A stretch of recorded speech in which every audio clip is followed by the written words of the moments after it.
Welcome back. And the farmers' agitation enters its 29th day today, but the protests have begun to fizzle out, and the pro-farm law rallies have now beginning to steam up as well across several states. Meanwhile, the opposition's unabated politics continues as Rahul Gandhi this time is now yet again set to lead a delegation of senior Congress leader to meet the president later today to demand the scrapping of the farm laws.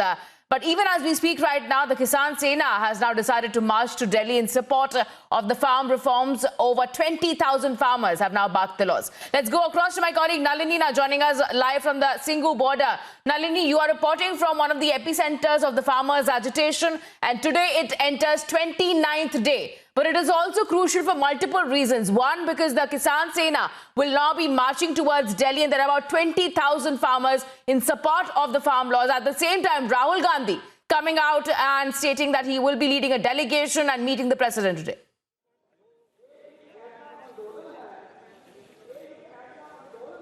Well, absolutely, Richa. Politically, a very significant day today because this is going to be essentially one of the very few times when the opposition parties are going to be actually doing something instructive when it comes to the entire farmer agitation, with Rahul Gandhi leading the entire protest and going to meet the president at around 11 a.m. today.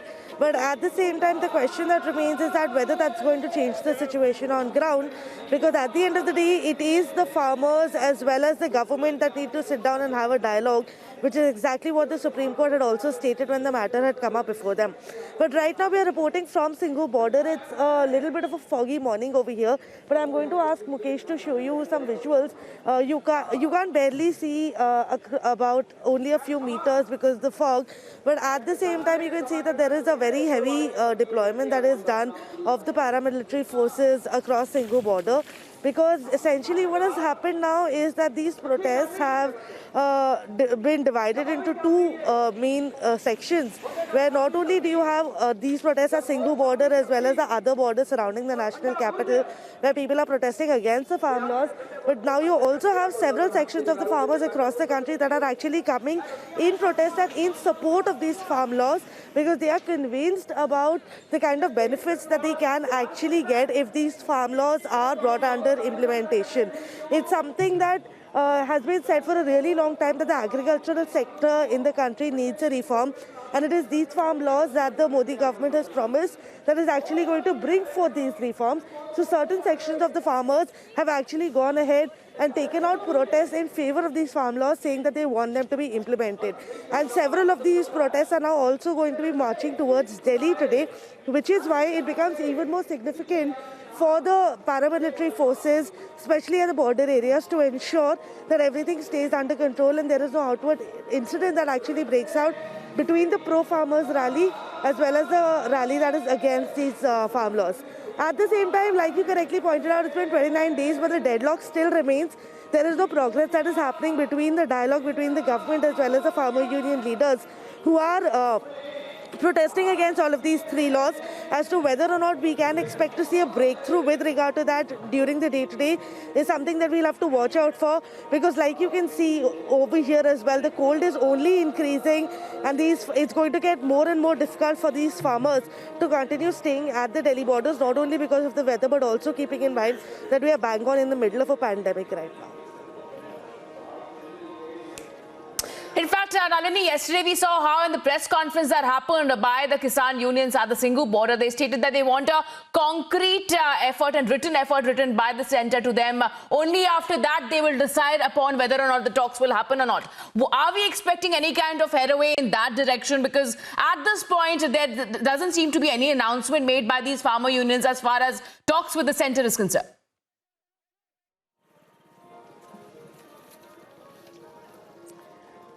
Well, you know, Richa, if the hearing in the Supreme Court is anything to go by, then the actual problem that is occurring between the farmer unions as well as the central government, and the reason why they're not able to progress with the dialogue, is because the government is stating that the farmers want a yes or no answer from the government as to whether or not these laws are going to be repealed, which is not the way to move forward when it comes to a constructive discussion or a constructive agreement as to what needs to be done.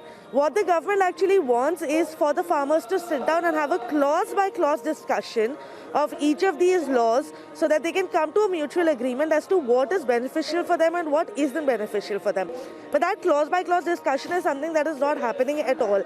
At the same time, during the hearing in the Supreme Court, the council that was representing the state of Punjab had actually given a solution to ensure that this clause by clause discussion happens, even if not with the farmers, because they went on ahead and stated that if the emergency session of the parliament is called on to discuss these laws, then that's something that can happen in the parliament.